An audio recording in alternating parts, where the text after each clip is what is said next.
চলো আজকে আমরা চিতল পিঠা বানিয়ে নিব।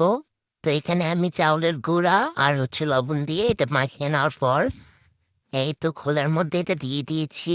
আস্তে আস্তে দিব যাতে বাহিরে না পড়ে। এই তো হয়ে গেছে।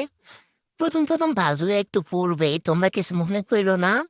পড়ে গেছে, ও আল্লাহ গো। এটা তো একেবারে, তো এটা আস্তে আস্তে হয়ে যাবে।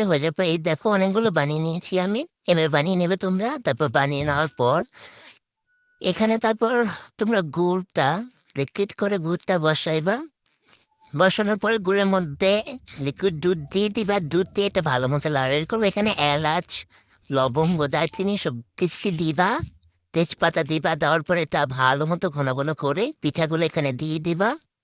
পিঠাগুলো দিয়ে দেওয়ার পর দেখবে এটা যখন একটু মাখা মাখা হয়ে আসতেছে, পিঠাগুলো একটু ভালো মতো হয়ে গেছে, তখন এটা খাওয়ার মতো হয়ে আসছে। তোমরা তখন এটা খাইতে পারবা আর অনেক মজা হবে।